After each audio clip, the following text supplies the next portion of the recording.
కొద్దిసేపట్లో ఈ యొక్క కార్యక్రమం జ్యోతి ప్రజ్వలన కార్యక్రమంతో ప్రారంభం కాబోతుంది. కావున ఇంకా అతిథులు కూడా చాలా మంది వచ్చేవారు ఉన్నారు. వచ్చినటువంటి అతిథులతో మనం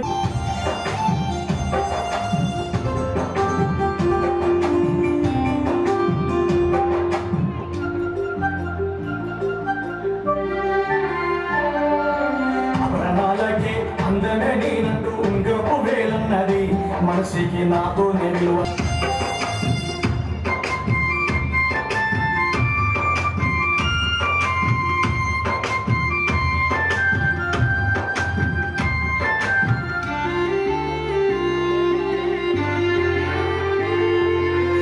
చిరు నవ్వుతో చిటగాన వేలేమో నేనెట్లా ఓడించి నమస్కరిస్తే నేనే ముందన్నది, అందుకే నేనే గొప్పన్నది. మీకు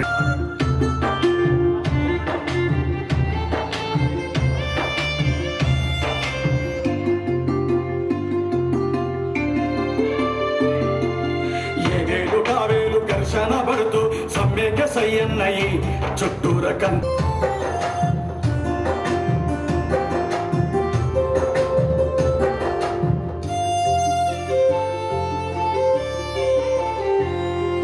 చేతి వేళ్ళన్నీ ఒకదానికొకటి గుసగుస.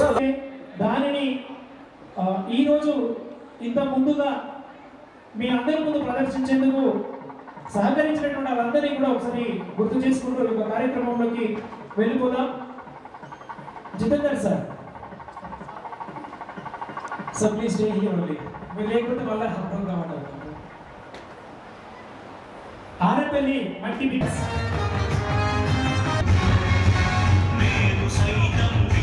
జ్యోతి ప్రజ్వలన కార్యక్రమం కూడా ఉంటుంది కాబట్టి ఇక్కడికి విచ్చేసినటువంటి వాళ్ళందరూ ఆరపల్లి మట్టిపిడ్డల కంటే మన గెస్ట్లు ఎక్కువ ఉన్నారు అనుకుంటున్నారా సార్? దయచేసి మీరందరూ కూడా మా ఆరపల్లి ప్రాంగణం దాటిపోయేంత వరకు కూడా మట్టి బిడ్డలుగానే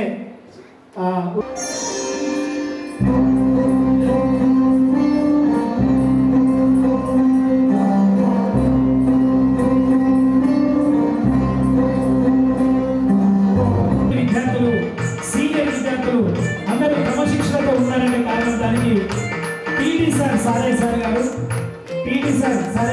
కూడా వేదిక మీదకి రావాల్సిందిగా ఆహ్వానిస్తున్నారు. ప్లీజ్ కమాండ్ ఉన్నారు సార్. ఇక్కడ ఉన్నటువంటి విద్యార్థులందరూ కూడా పీటీ సార్ సారయ్య సార్ విద్యార్థులందరూ సరే. హలో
వేదిక ముందున్నటువంటి పెద్దలకు మిత్రులకు ఆరపల్లి గ్రామస్తులందరికీ నమస్కారాలు తెలియజేసుకుంటూ నేను ఈ ఆరపల్లి మట్టి బిడ్డలు అనే ఈ గ్రంథంలో ఏముందో చెప్పడానికి ప్రయత్నిస్తాను. నాకు ఇచ్చినటువంటి కాలము 5 నిమిషాలు. నేను దీన్ని 3 రాత్రులు నిద్ర లేకుండా చదివి రాసుకున్నటువంటి ఈ సారాంశాన్ని అంతా 5 నిమిషాలు చెప్పదలుచుకున్నాను. సందర్భంలో సాంకేతిక విజ్ఞానము ప్రపంచీకరణ ఆవరణలో ఈ ప్రపంచమందు పక్కనున్న వాడిని కూడా మనం చూడలేని పరిస్థితి. పక్కనున్నవాడు పడిపోతున్నా పట్టించుకోని పరిస్థితులు ఉన్నాయి. మానవీయ సంబంధాలు పాతాల లోకము వెళుతున్న ఉద్యోగాలు ఇచ్చినా ఉద్యోగమాట పట్టిండు అనేటువంటి ఈ కథ అన్ని కథలు మనకు సుఖాంతాన్ని చూపెట్టాయి. ఇందులో ఉన్నటువంటి 27 కథలు. కానీ తరంగంలో మనము ఇట్లాంటి కథలు చూస్తాం. ప్రజల్లో ఉండేటువంటి మన ఎమ్మెల్సీ గోరెట్ వెంకన్న గారి వేదిక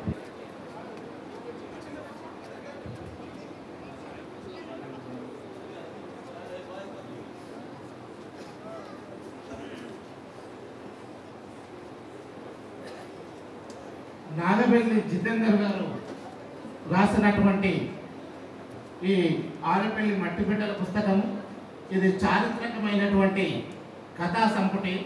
ఇలాంటి కథా సంపుటి మనము 11వ శతాబ్దంలో చూస్తాం. కాశ్మీర కవి అయినటువంటి కలహానుడు మనకి రాజతరంగిణి అనే పుస్తకంలో మనకు ఈ వాస్తవిక సంఘటనల్ని చారిత్రకంగా రాసి ఆనాటి జయదేవుని యొక్క చేసినటువంటి అనేక అంశాలని సంఘటనల్ని అందులో పొందుపరిచాడు. అదేవిధంగా ఆరపల్లి చారిత్రక అంశాలే. నిజంగా సోదరుడు జితేందర్ను నేనైతే మనసు పూర్తిగా అభినందిస్తున్నా. ఎందుకంటే ఎన్ని కష్టాలు నష్టాలు ఇబ్బందులను ఓర్చుకుంటూ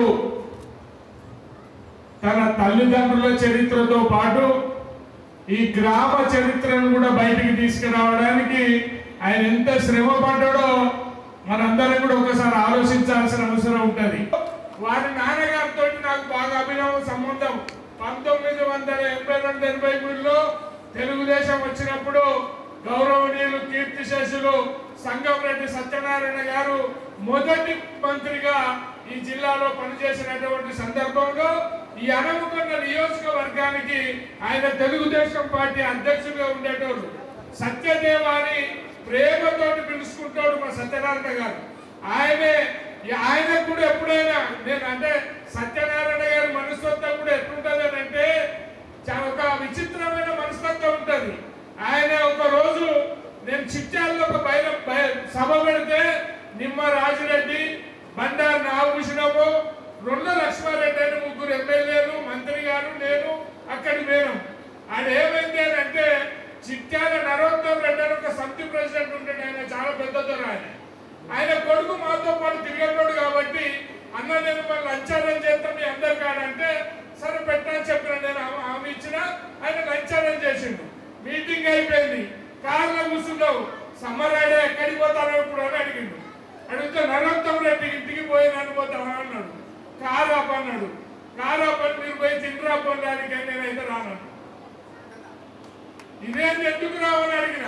ఇక నేను కొట్లాడిందే వాళ్ళతో కావాలి ఇళ్ళకి వచ్చి మళ్ళీ భోజనం చేయాలి. నేను నాకేంటంటే ఇక్కడ ముఖ్యమంత ఆయన సాదా సుధాకర్ అని ఒక ఆయన ఉంటే ఆయన ఒక పేద పురుషులు ఉంటే ఆయన ఇంటికాడి అన్నం వండించి పప్పు చారు చేపిస్తే తిని వచ్చింది తప్ప మేము మరి అంత సెక్యూరిటీలు డ్రైవర్లు వీళ్ళందరూ కావాలంటే ఆయనే పెడతాడు. మేమైతే నేను హామీచ్చిన కాబట్టి ఆడు తినొచ్చిన. ఇంకొక సందర్భం కూడా జరిగింది. అంటే నేను చెప్పాలో వద్దో కానీ ఒక రోజు బాగా రాత్రి అయింది. రాత్రి అయితే శంకర్ హోటల్లో మంత్రికారు ఆపుకొని భోజనం చేస్తాను. డాక్టర్ నరసింహారెడ్డి గారు, కల్పన నరసింహారెడ్డి గారు ఉండే నాతో అన్నాడు, సంబంధ ఏంది మంత్రి గారుగా హోటల్లో పోయి మీరు భోజనం చేసేందుకు ఇంటి పక్కకే మన ఇల్లు మన అట్లాంటి కథలు ఉన్నాయి ఇందులో. అంటే ఎట్లెట్లా క్రోడీకరించుకున్నాడు ఆ కథలన్నింటినీ అని కూడా. అంటే నిత్య జీవితంలో మనం నడుస్తున్నటువంటి వ్యక్తుల్లోంచే హీరోలు ఉంటారు. మన సినిమాలో చూసేటువంటి హీరోలు వాళ్ళ కోసం కథలు రాయబడతాయి. కానీ ఈ హీరోలను చూసి, ఈ ఆరపల్లిలో ఉండేటువంటి హీరోలను చూసి ఆయన మట్టిబిడ్డలు అనే పుస్తకాన్ని తీసుకొచ్చాడు. ఆ సందర్భంలో సమ్మారావు గారు ఆ యథార్థ సంఘటనలు చెప్పినందుకు వారికి కూడా అభినందనలు తెలియజేస్తూ మిగతా కార్యక్రమంలోకి వెళ్ళిపోదాం.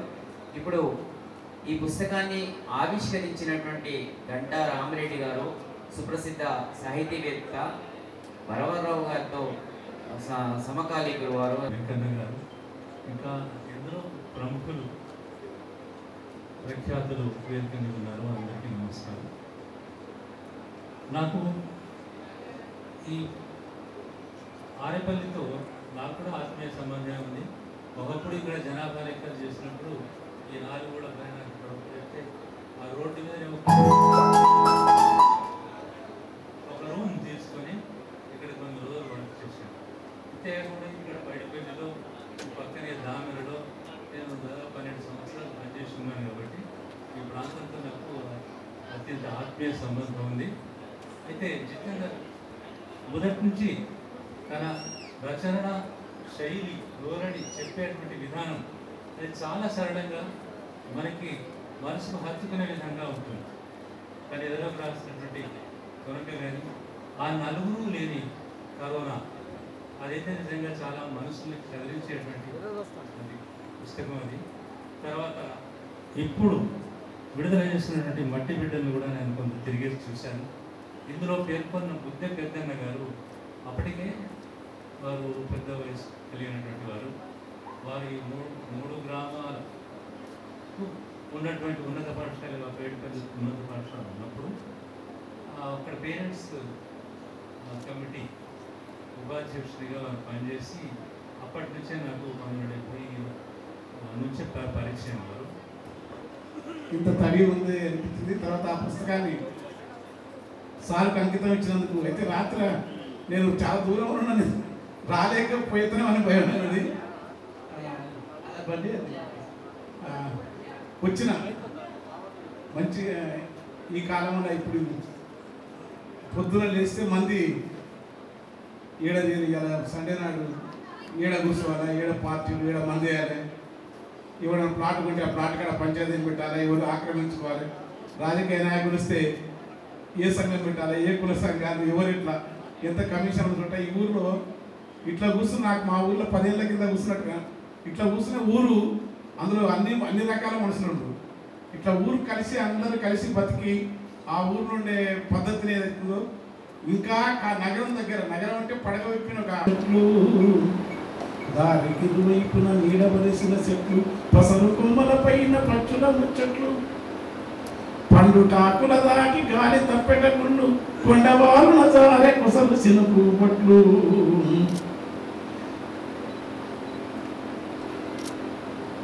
కలగాని కలలోన కనిపించినట్టుంది ఈ ఊరు. అయిపోయింది.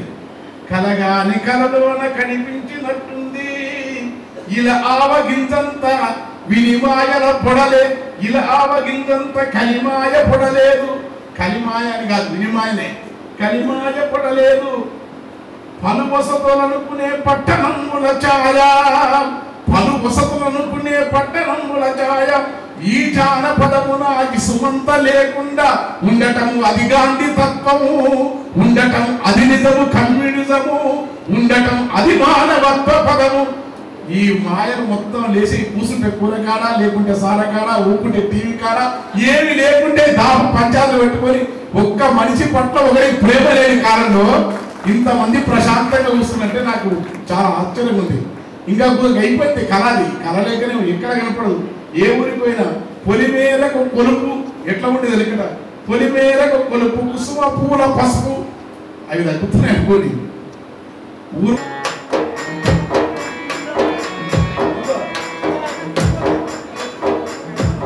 సగద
ఉన్న చోటే ఉన్నది, ఉన్న చోటే ఉన్నది.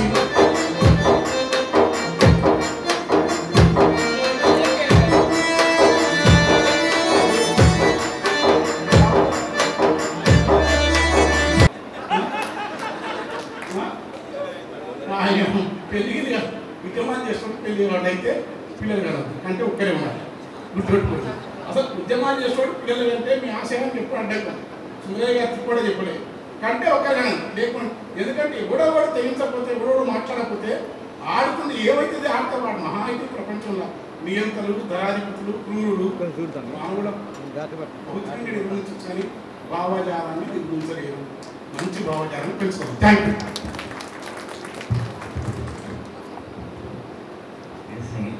గట్టి కొట్టారండి సపోర్ట్.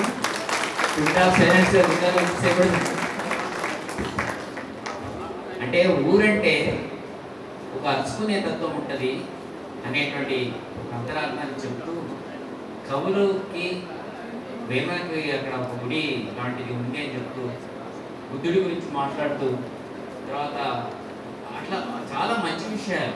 మనం ఎలక్షన్ల సమయంలో తప్ప మిగతా సమయంలో కలిసికట్టుగా ఉండాలని ఇంతకుముందే మొట్టమొదటి స్టార్టింగ్లోనే జితేందర్ పాటతో స్టార్ట్ అయింది. 5 వేళ్ల గురించి మాట్లాడండి. ఏ వేలు కావేలు గొప్ప అనుకుంటూ ఉంటాం, కానీ పిడికిడితే మాత్రం అన్ని వేలు ఒకటే అనేటువంటి కంక్లూజన్కి వస్తుంది. పివి నరసింహరావు గారు ఒక పాలసీ కనుక ఏదైనా తీసుకుంటే ఇది కాళోజీ కనుక ఉంటే వీడు నన్ను ఎట్లా ప్రశ్నిస్తాడని పివి గారు ఆలోచించేవారట. సో ఇప్పుడు ఒక పుస్తకం వచ్చినా లేకపోతే ఒక సందర్భం ఏదైనా వస్తే అటు రాజకీయ నాయకులు కావచ్చు, ఇటు కవులు కావచ్చు, ఇది శ్రీనివాస్ గారి 3వ కన్నుతో కనుక చూస్తే ఇది ఎట్లా ఉంటుంది అనేటువంటి అభిప్రాయం ప్రజల్లో ఉంది. ప్రజల్లో కాకపోయినా కవుల్లో ఉంది, చాలా మంది మాలాంటి చాలా మందిలో ఉంది.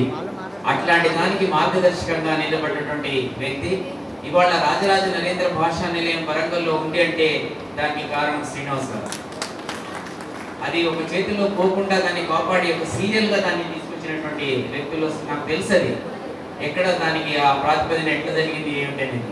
తర్వాత వరంగల్ వారసత్వాన్ని కాళోజీ స్ట్రీట్ రూపంలో తీసుకురావాలని చెప్పి అనేక అగ్ని పరీక్షలు పెట్టి మీరు మాత్రమే రాయాలని చెప్పి నాతోనే అక్షర తోరణంలో కాళోజీ స్ట్రీట్ రాయించినటువంటి వ్యక్తి మన శ్రీనివాస్ గారు. దాదాపు 150 మందిని ఒక సీరియల్గా తీసుకురావడం జరిగింది. అట్లాంటి శ్రీనివాస్ గారు ఇవాళ ఈ పుస్తకాన్ని అంకితం తీసుకున్నారు. వారు మాట్లాడాల్సిందిగా కోరుతున్నారు.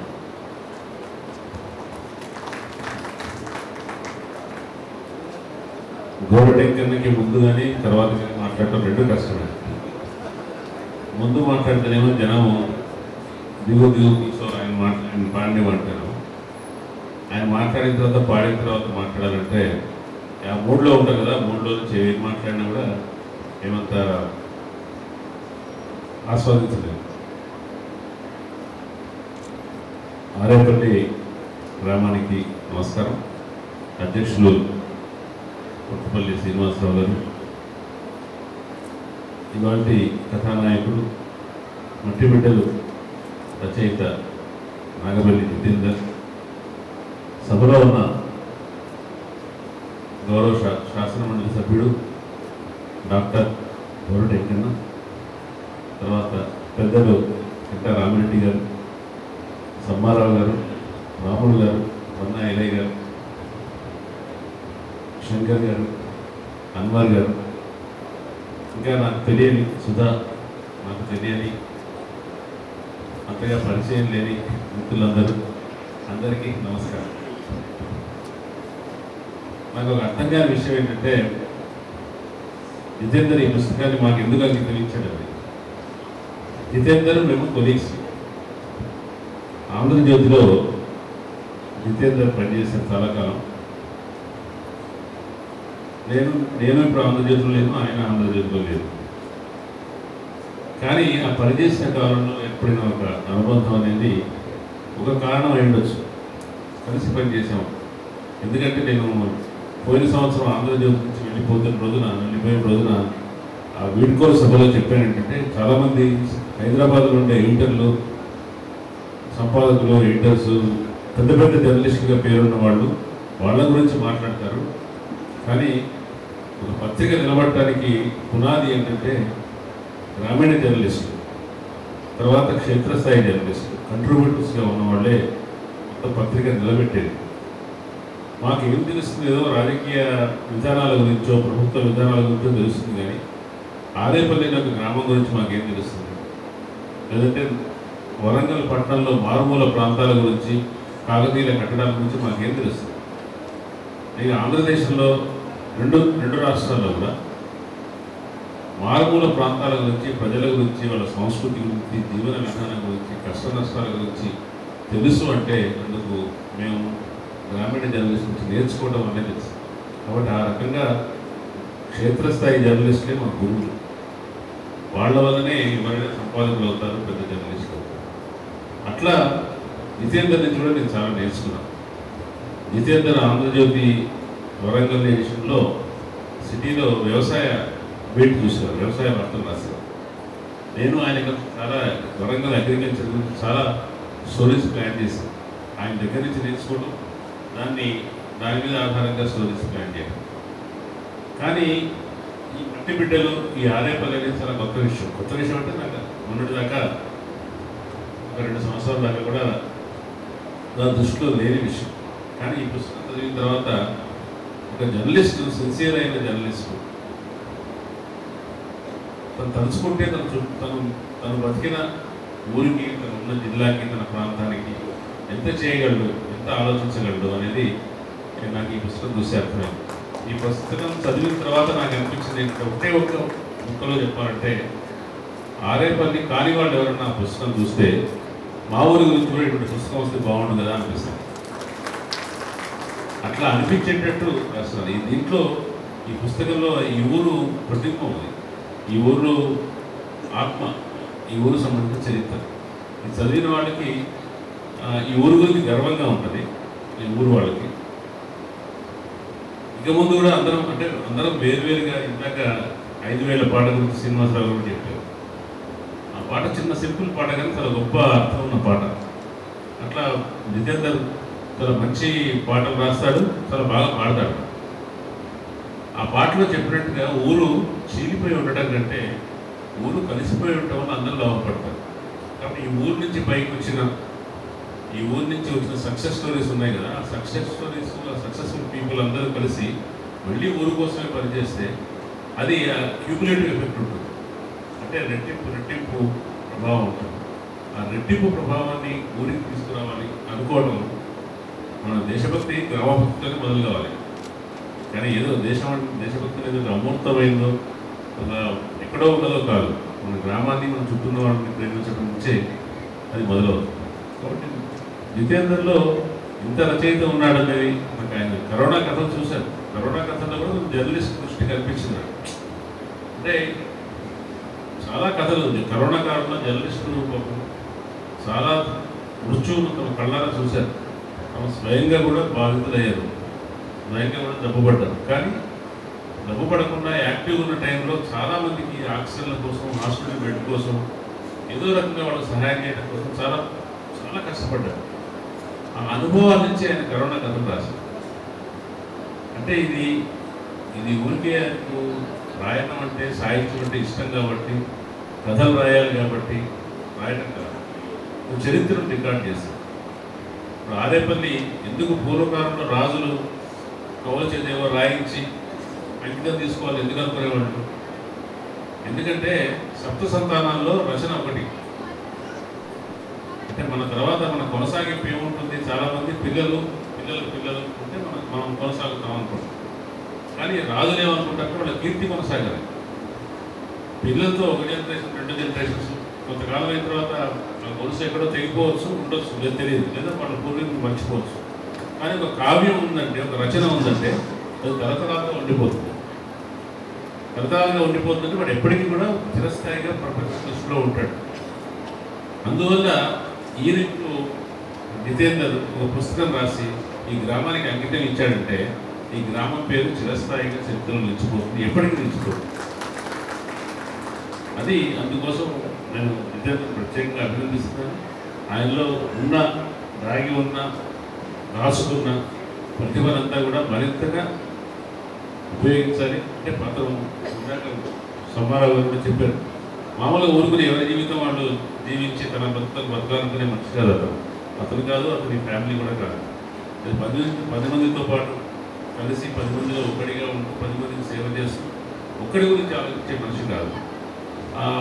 ఆ సామాజిక చింతన ఉన్న జితేందర్ ఇటువంటి రచనలు చేయడం అనేది, ఈ రచనలో చాలామంది దాంట్లో శంకర్ చెప్పారు ఇందాక, చాలామంది వాళ్ళ జీవితాలు ఇందులో ఉన్నాయి.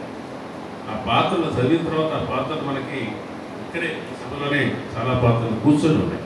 వాళ్ళందరూ వాళ్ళ జీవితాన్ని చాలా ప్రతికూల పరిస్థితుల్ని దాటుకొని వచ్చి జీవితాన్ని నెగ్గుకొచ్చిన వాళ్ళు, నెగ్గుకొచ్చి తాము బతకడమే కాకుండా పక్కవాడికి సహాయం చేస్తున్నారు.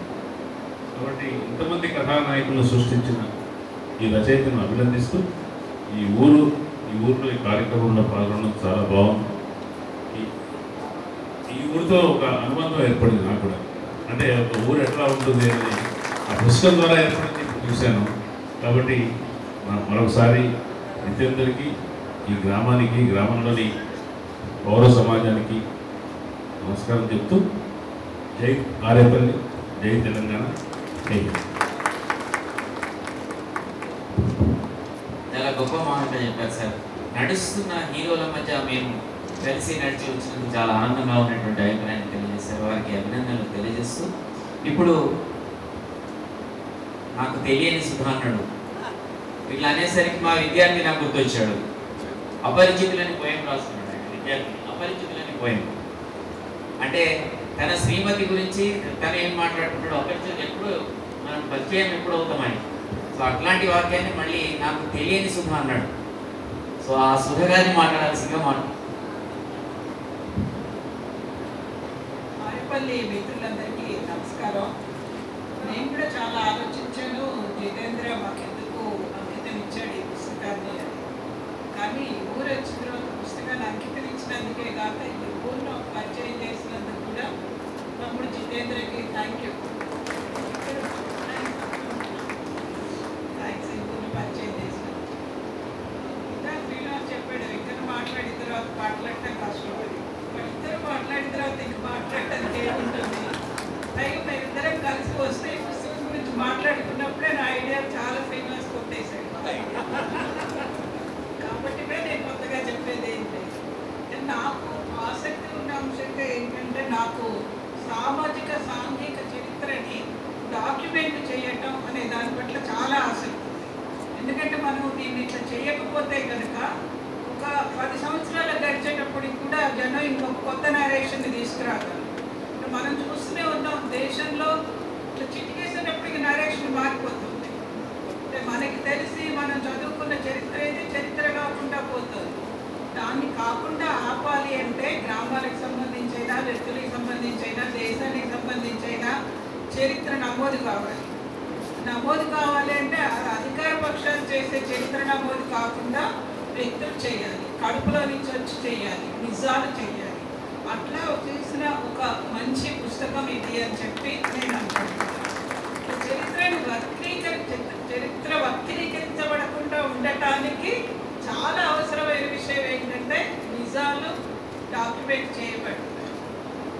అది వ్యక్తుల గురించి కావచ్చు, ఊళ్ళ గురించి కావచ్చు. అది జరుగుతున్నందుకు నాకు చాలా సంతోషంగా ఉన్నది. దీంతో పాటు ఇంకొక సజెషన్ ఉంది. అంటే ఎప్పుడైనా వ్యాసాలుగా మొక్కలుగా చదవటం కంటే కాల్పనిక సాహిత్యంగా చదవటం, ఫిక్షన్గా చదవటం చాలా బాగుంటుంది. ఈ ఇందులో ఉన్న 25 మంది వ్యక్తులని తీసుకుంటూ ఒక మంచి కాల్పనిక నవల రాయటానికి అవకాశం. ఎందుకంటే ఎప్పుడైనా రీడబిలిటీ అబద్ధాలు లేకుండా రాయటమే కాక రీడబిలిటీ ఉండటం అనేది, ఎక్కువ చదవటం అనేది జరగాలి అంటే సాహిత్యం ఈజీ అయిన రూపంలో ఉంటుంది. పైగా ఇందులో చదివామనుకో మనకి తెలిసిన వాళ్ళేలాగా కనిపిస్తారు, కానీ అది ఒక నవల్లో చదివినప్పుడు వేరుగా కనిపిస్తుంది. ఆ ప్రయత్నం కూడా జితేంద్ర చేయాలని చెప్పి అందరికీ ఆకలిస్తుంది. కాబట్టి నేను ఇంకా ఎక్కువ మాట్లాడటం. జితేంద్ర మళ్ళీ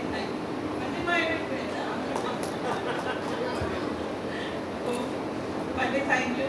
నాకు ఎప్పుడైనా మళ్ళీ మీ ఊరు వచ్చిన 2 రోజుల నుండి మీ అందరినీ మరింత బాగా తెలుసుకోవాలని ఉన్నది.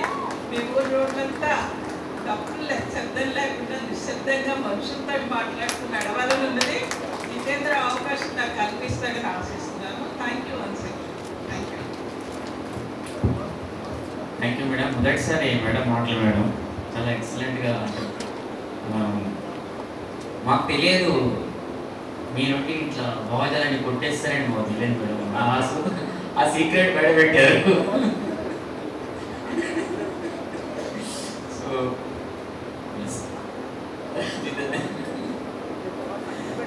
Thank you madam.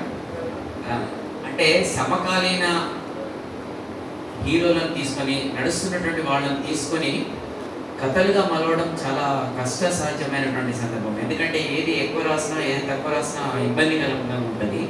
కానీ దాన్ని ఎక్సలెంట్గా ఒక రికార్డ్ చేయడం, అది భవిష్యత్ తరాలకు చరిత్రగా మారుతుందనేది ఈ సారాంశంగా భావిస్తూ, ఇప్పుడు కార్పొరేటర్ శిల్పారాణి గారు మాట్లాడడం కంటే ముందు ఒక చిన్న కార్యక్రమం ఉందండి. సామాజిక పొద్దు కవితా సంకలనాన్ని జితేంద్ర రాఘవ సామాజిక పొద్దు కవితా సంకలనాన్ని ఆవిష్కరించడానికి శ్రీ దయాల రమేష్ బాబు గారు వరంగల్ కార్పొరేషన్ కార్మికుల బృందం పొగాకు కవిత ఆశా వర్కర్స్ బృందం తరఫున వారు రావాల్సిందిగా కోరుతున్నారు. శంకరన్న గారికి అయిలే సార్.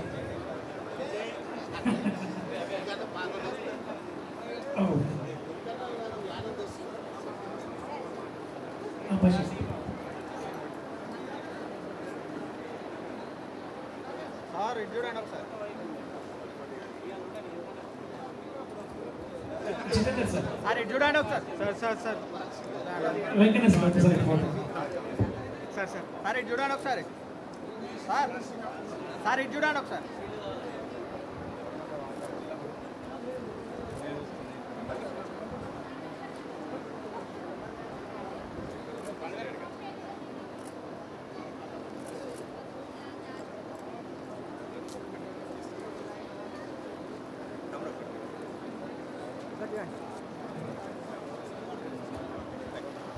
ఇప్పుడు అందరూ కూడా లంచ్ కార్యక్రమం ఉంటుంది. లంచ్ తర్వాత మళ్ళీ ఒక ప్రోగ్రామ్ కంటిన్యూ అవుతుంది. కావున అందరూ సహకరించాలి. ఒక్కసారి సార్ సార్ పక్కరా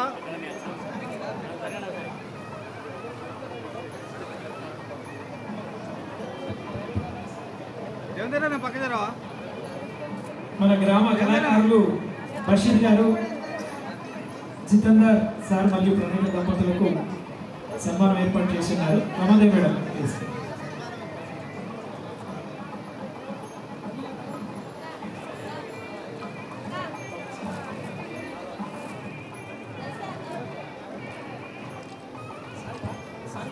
సార్ కొంచెం పక్కన రారా సార్ మీరు కంటిన్యూ అవుతుంది.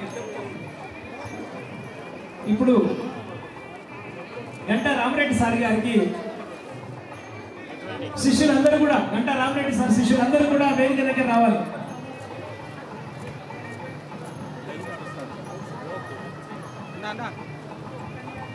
అన్నా అన్నా అన్నా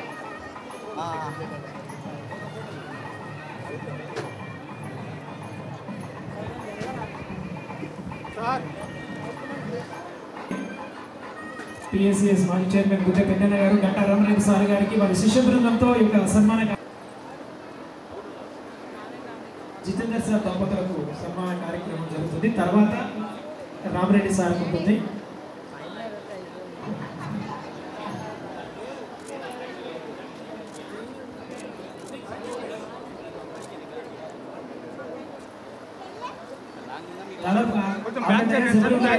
కొంచెం బ్యాక్ జరుగుతుంది. అందరూ వచ్చే విధంగా నిల్చోండి. అందరూ వచ్చే విధంగా.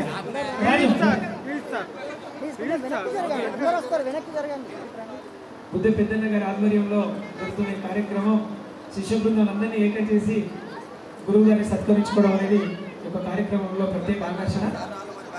Thank you sir. లంచ్ తర్వాత కంటిన్యూ అవుతాయి. దయచేసి అందరూ సహకరించండి. ఇంటర్నెట్ అన్నింటికి ఇప్పుడదే ఆయువు పట్టు, అభివృద్ధికి కట్టుకున్న సైబరు మెట్టు, అశ్లీలత దాని అంతరాత్మలో గుట్టు, నమ్మరయో నెటిజన్స్ తల మీదొట్టు, కలల ప్రపంచం కల్లోల ప్రపంచం, కౌగిట పడి నలుగుతోంది నేటి ప్రపంచం. బ్యాంకులో అకౌంట్ తన కలమే ఒక కల తల గది కక్కెను, అది కవితల నిధి, అవి ఊరే ఊట బావులు, కోపమున ఎండమావులు, ఓరుగల్లున అక్షర వృక్షం నిండిపోయెను, కౌముది ఎల్లిపోయెను, ఓరు కిల్లాలో కళ మగోసరిల్లెను, కౌము కౌముది కన్ను మూసెను ఇంద్రవెల్లి మట్టి మీద చంద్రుడైతడో శ్రీకాకుళం చీకటింట్ల సూర్యుడైతడో ఇంద్రధనసుకు 8 రంగు అయితడో ఐక్యత వీడొద్దని సందేశమిస్తడో మన ఆకలి మంటల మీద చుక్కలన్నీ కరుగదీసి పేదవాళ్ళ కొరకు మళ్ళీ కవిత రాస్తాడో ఓరుగల్లున అక్షర వృక్షం ఎండిపోయెను కౌముది ఎల్లిపోయెను ఓరు కిల్లాలో కలామ గోసరిల్లెను కౌముది కన్ను మూసెను.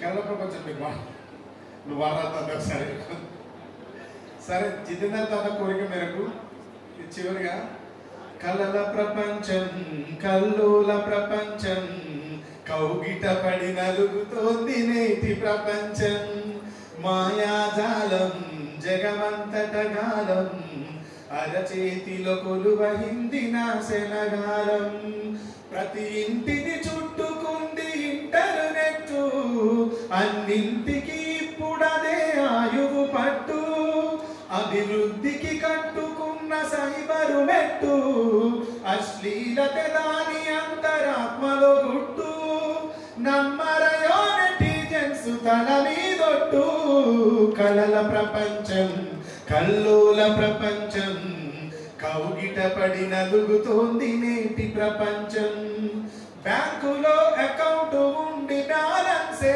లేకపోయినా ఫేస్బుక్ అకౌంట్ ఉంటే అదే నేటి స్టేటస్ అంట పర్సులోన పచ్చ నోటు నికరంగా ఉండకున్నా సెల్ ఫోనులో వాట్సాప్ వర్క్ చేస్తే చాలునంట తెల్లవారేదాకా జనం ఆపరు చాటింగ్ ఎవరినెవరు చేస్తుంటారో తెలియదు చీటింగ్ కలల ప్రపంచం కల్లోల ప్రపంచం కౌగిట పడి నలుగుతోంది నేటి ప్రపంచం.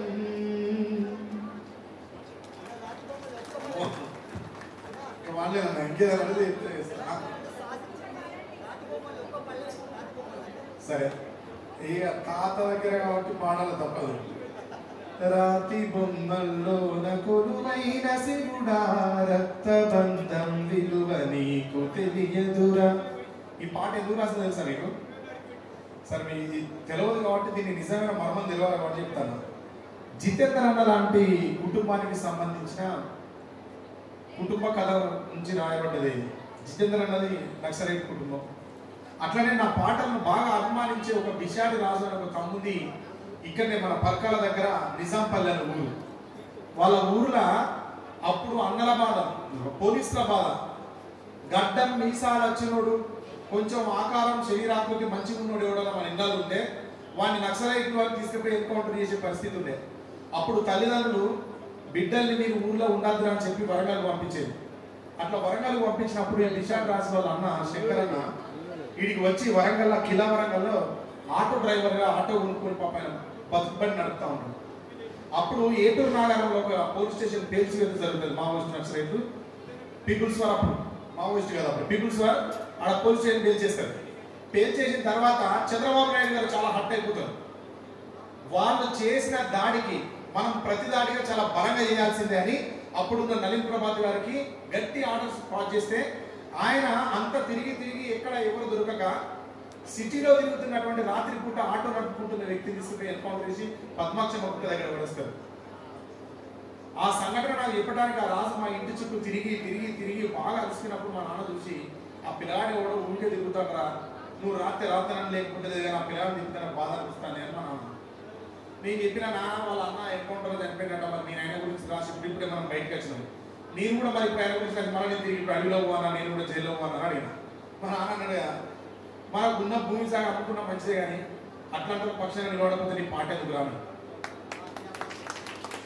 ఎందుకు అన్నక పాట రాసిన అసలు పాట రాతి బొమ్మల్లోన కొలువైన శివుడా, రక్తబంధం విలువ నీకు తెలియదురా. నుదుటి రాతలు రాసేవో బ్రహ్మదేవా, తల్లి కొడుకుల ప్రేమ నీవు ఎరుగవురా.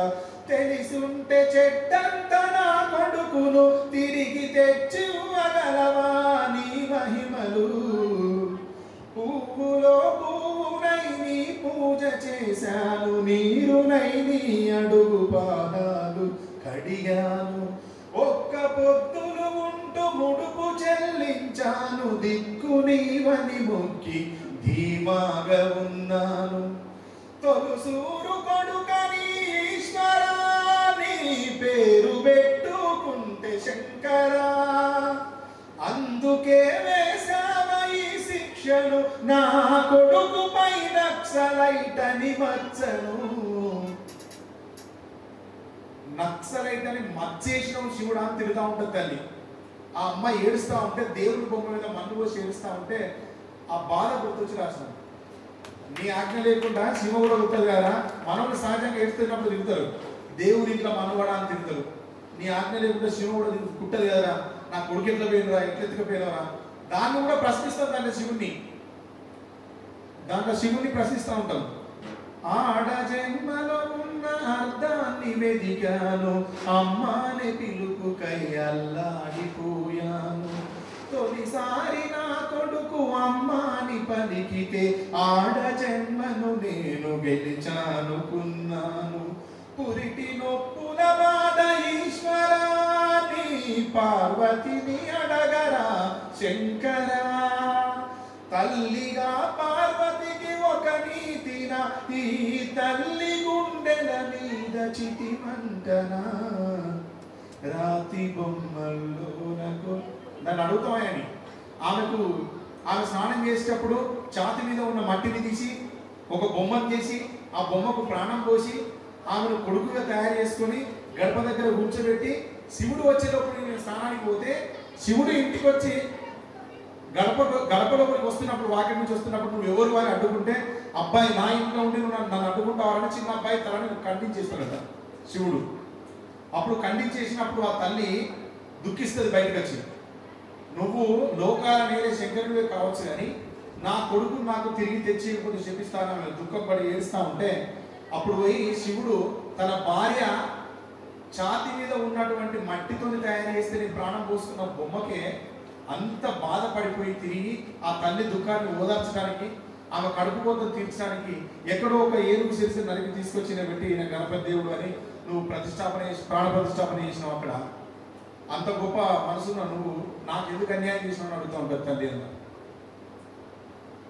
అట్లా అప్పుడు నాకు తోచింది. అప్పుడు నక్సలిజాన్ని భక్తిని రెండింటిని కలిపి మన దగ్గర ఉన్నటువంటి ప్రచారంలో ఉన్న దైవ కథని మాతృత్వాన్ని నక్సలిజాన్ని జోడించి రాయబడ్డ పాట అది తాతకు బాగా నచ్చిన పాట. ఇప్పుడు నేను రావడమే రాంగ్ టైంలో వచ్చిన వల్లపట్ల సార్ పోదాం అనే మైండ్ సెట్లో ఉన్నారు. పోయే సార్ని నేను మళ్ళీ పిలిచి నిలబెట్టించిన ఉండండి సార్ అని. వాళ్ళు అలాంటి నా పాటలన్నీ హమ్ చేస్తారు చూస్తాను. థ్యాంక్ యూ అన్న, థ్యాంక్ యూ వెరీ మచ్. మంచి నీకు కొంచెం లేట్గా వచ్చినా నన్ను అభినందించుతాను. లేట్గా జనరల్గా పుస్తకావిష్కరణ జరిగితే అసలు ఉదయం నుండి ఇప్పటిదాకా నా చేతిలో ఏం లేకుండా పోయింది. నా సూచనలు కూడా అంటే వీటికి ఏ సంబంధం లేకుండా అంటే ఎట్లా జరగలేదు. ఒక కార్యక్రమం దిగ్విజయం చేసింది. అన్న మాట్లాడేటప్పుడు ఒక 20 ఏళ్ళ క్రితం నాకు పరిచయం అన్న సారు పరిచయం. ఈ ఊరికి సారుకు బంధం ఉన్నది. ఎలక్షన్లనే నాటకం వేసి రాష్ట్ర స్థాయిలో సార్ నాటకం వేసి గుర్తింపు పొందినటువంటి కళాకారులు బొమ్మగని భాస్కర్ సార్ వీళ్ళందరూ చైతన్య కళాకారులు ఉన్నారు. మాకు సంబంధించినటువంటి ఇప్పుడు రాకేష్ బాబు టీం కూడా బలిబండ నాటకం వేసిండు. అంటే సారుకు బంధం ఉంది. నేను ఒక మాట చెప్తా, వాస్తవంగా మేము చైతన్య యూత్ ద్వారా ఏదో ఒక కార్యక్రమాలు చేయాలనుకుని కలలుగన్నాం. నాకు ఏ ఇజాలతో సంబంధం లేదు. మా అన్న ఒక ఇజంలో ఉండే, మా వదిన లోపల ఉండే, ఆమె ఇంకో పెళ్లి చేసుకున్నదనేటువంటి కారణం చేత మా అన్న డిస్టర్బెన్స్ అవుతా అంటే వాళ్ళని కలవడం కోసం 2 సంవత్సరాలు ప్రయత్నం చేసిన. ఇక్కడ ఉన్నటువంటి కళాభారతి స్కూల్ రవి సార్ వాళ్ళు నన్ను పరిచయం చేశాడు చాలా మందిలో. రవి సార్కు పరిచయం. ఆ పరిచయం అయినాక సంవత్సరానికి నేను అరెస్ట్ అయినా. ఊరంతా నన్ను కాపాడుకున్నది ఒక చెల్లె. అంటే మీకు ఎందుకు చెప్తున్నా అంటే ఊరి మీద ఎందుకు ప్రేమ అంటే తన భర్తే తన భార్య స్నానం చేస్తా అంటే ఆ బాత్రూంలోకి పంపించి పోలీసు వాళ్ళు ఊరు చుట్టుముడితే అందులో నన్ను గంట సేపు నుంచి కాపాడినటువంటి ఈ ఊరికి ఈ మట్టికి ఎట్లా తీర్చుకోగలుగుతా నేను? నాకు అంతకంటే మించింది ఏమున్నది? కరోనాకు ముందు మనుషులను చూసినా, కరోనా తర్వాత మనుషులను చూసినా, ఇట్లాంటి అన్నలు ఇట్లాంటి సార్ల దోస్తాల నుండి సదే సార్ స్కూల్ దగ్గరనే చూసినా రాయడానికి మాట్లాడడానికి నేనేదో వాళ్ళు పరిచయం ఉంటేనో రాయలే. వాళ్ళు వచ్చి నా మీద కూర్చుండి రాపించినట్టు రాసిన. ఎప్పుడో చనిపోయిన దశరథం సార్ గురించి నాకేం తెలుసు, ఎప్పుడో చనిపోయినటువంటి విద్య పెద్దల గురించి నాకేం తెలుసు. ఎవరో మళ్ళీ మన 150 ఎకరాలు దానం చేసింది. ఆ దానం చేసిన అమ్మ గురించి నాకేం తెలుసు. ఆ రాసినటువంటి అక్షరాలు ఓ జైలు గోడల్నే మొత్తం అక్షర యోధులుగా మార్చినటువంటి 17 మంది జీవిత ఖైదీని ప్రొఫెసర్గా మార్చిండు. ఆ రాజేశ్వరరావు సార్ గురించి నాకేం తెలుసు. విశ్వనాథ్ సారు శిల్లగిరి నా శిల్లగిరి ఇంటికి అర్ధరాత్రి పోయి ఊరు అభివృద్ధి చేయాలని మొదలుపెట్టడం మేము. అట్లాంటి పరిస్థితుల నుంచి అప్పు కావాలంటే లక్ష్మీనారాయణ పెట్టారు. ఇట్లా ఒక్కొక్కరి జీవితాల మీద వాళ్ళు నా మీద కూర్చుండి రాసినట్టు. నేను ఒక్క మాట అన్నకు చెప్తున్నా, మీ అందరు చెప్తున్నా, హింసను వ్యతిరేకించినోని నక్సలైట్లతో కూడా హింస చేయొద్దని మాట్లాడినోని మనిషిని చంపేటోడికి, మనిషిని పుట్టించినోడికి, మనిషిని తయారు చేయలేనోడు ఎవడు కూడా మనిషిని చంపే రైట్ లేదని వాదించిన వ్యక్తిని. ఇవన్నీ మీకు తెలియని విషయాలు. దాదాపు 4 ఏళ్ల తర్వాత నా క్యారెక్టర్ను, నా ఎథిక్స్ను, నా జీవన శైలిని అర్థం చేసుకుని నన్ను వదిలిపెట్టిండు. నేను సాధారణంగా పాటలు రాసుకుంటూ అవి చేసుకుంటూ వస్తున్నా. ఇక్కడ ఈ కార్యక్రమంకు దగ్గర నాకు రూపాయి డబ్బులు లేవు. అందరూ స్పందించిండు, తలా ఇంత పోగు చేసిండు, ఈ వేదికను తయారు చేసిండు. రాకేష్ బాబు కావచ్చు, సదేశ్ సార్ కావచ్చు, తర్వాత బుద్ధ పెద్ద నా భోజనాలు ఏర్పాటు చేసిండు, ఎంపీడీసీ ముఖ్యపతి గారు డబ్బులు వేసిండు. ఇట్లా ఒక్కొక్కరు పేరున ఎవరికి ఏమని చెప్పాలి, వాళ్ళ రుణం ఎట్లా తీసుకోవాలని ఆలోచిస్తున్నా. అయినా నాకు అంటే నా గురించి అర్థం చేసుకునేటువంటి వాళ్ళకు నేను తెలుసో తెలియదు కానీ నాకైతే మనసులో ఒకటి అర్థమైంది. ఒక పాట పాడి వినిపిస్తా. మహానటుడివి రామనిసి నువ్వు నటనలోనే జీవిస్తావు తెలిసి, ఆ నటనతో పండిస్తావు మనిషి, సమస్యలున్నప్పుడు సాష్టంగా పడుతావు, ఎల్లేదనుకుంటే ఎవ్వడు వాడంటావు. మహానటుడివి రామనిసి నువ్వు నటనలోనే జీవిస్తావు తెలిసి. ఇది ఎందుకు రాసిన అంటే మనుషులందరినీ చూసినప్పుడు పై అధికారి ముందు వణికినట్లు కనిపిస్తూ, నీకింది ఉద్యోగుల ఈగ లెక్క తీసేస్తూ, సామాన్య ప్రజల పైన పులి లెక్క గాండ్రిస్తూ, బలవంతుడెదురైతే పిల్లి కూనవైపోతావు. మహానటుడివిరా మనిషి నువ్వు నటనలోనే జీవిస్తావు తెలిసి. ఇంకొకటి ఏంటంటే చాలా మంది అవినీతి అక్రమాలు ఎన్నెన్నో చేసేస్తావు, అడ్డు ఎవడు రావద్దని ఎంతకైనా తెగిస్తావు. అరే భూమి కోసం లేకపోతే కోపాల కోసం మనుషులు చంపే లుచ్చాగా కొడుకున్నటువంటి వ్యవస్థ. అరే దుర్మార్గులారా, మనుషులు చంపే రైట్ లేదా మీకు?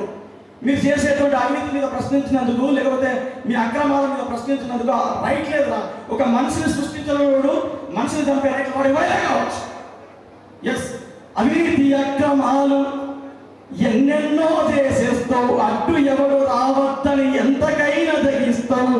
నువ్వు చేసిన మోసాలను దేవునికి అర్పిస్తావు, నీలోని దయ్యానికి నీతి ముసుగు వేసేస్తావు. మహానటుడివి రామనిసి నువ్వు నటనలోనే జీవిస్తావు తెలిసి. Thank you. ఇంతకంటే మించి చెప్పేది ఏం లేదు. మా ఊరి మట్టి బిడ్డల్ని, మా వాళ్ళందరినీ సత్కరించుకునేటువంటి అవకాశాన్ని వాళ్ళని కోరుకుంటున్నా. ప్లీజ్ అందరికీ కవితా పోటీలలో బండారి రాజకుమార్ గారు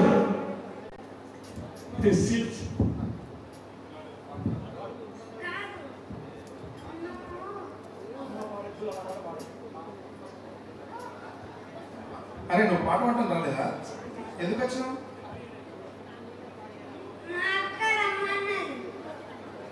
ఎందుకు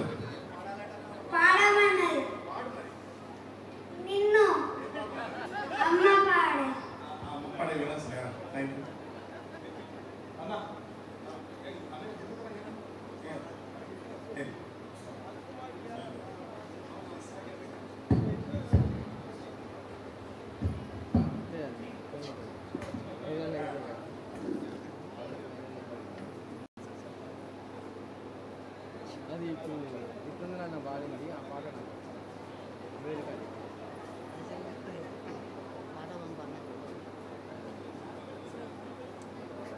పైసలు అయితే పైసలు ఖర్చు అయితే పైసలు అయితే ఖర్చు అయితే ఖర్చు అయితే ఇదన్నా అర్థం చేసుకున్నాను నేను ఆయన ఎట్లా నాదట్లే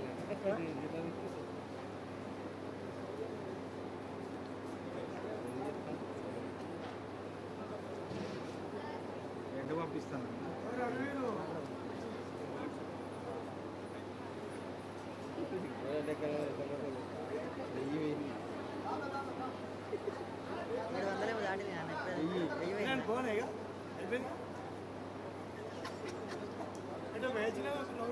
ఎక్కడ పోయినా అర్థమైంది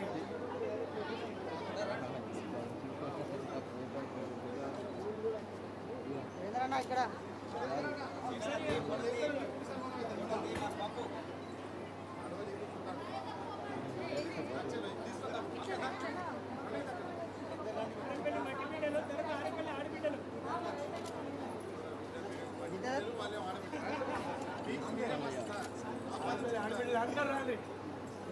సార్ ఇక్కడ చూడాలి అందరు ఇక్కడ చూడాలి సార్ జితేందర్ సార్ ఇక్కడ చూడాలి సార్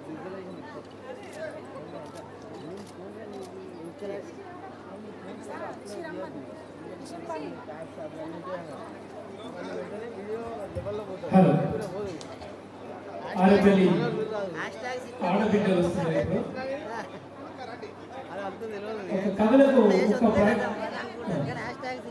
రాజ్ కుమార్ గారు మన బండారి రాజ్ కుమార్ గారికి మొదటి బహుమతి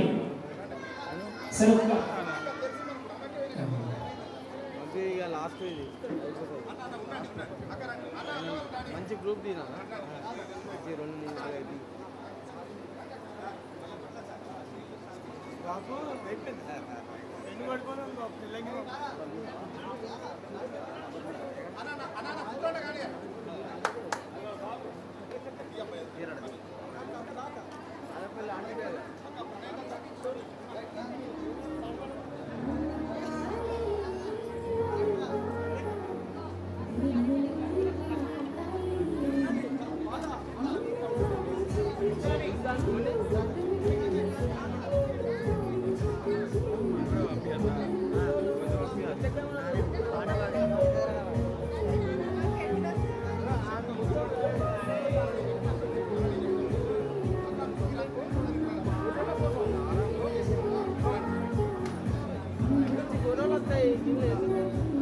sir sir sir sir sir ఇక్కడ ఇక్కడ ఇక్కడ మిట్టపల్లి సురేంద్రన్న గారితో బిస్మిల్లాహ్ ఫ్యామిలీ అలాగే జితేందర్ సార్ కూడా సన్మాన కార్యక్రమం ఉంటుంది. దానికంటే ముందుగా PT Raj Kumar sir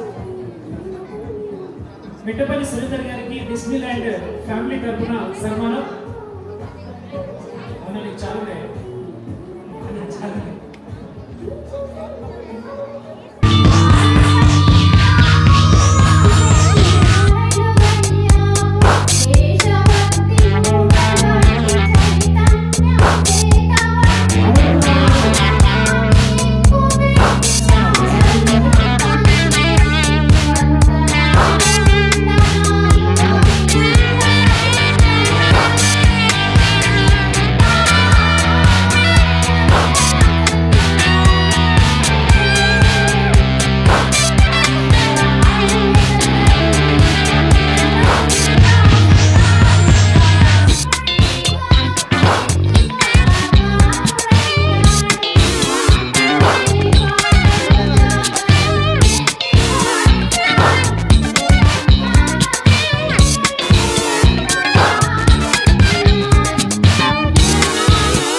Thank you.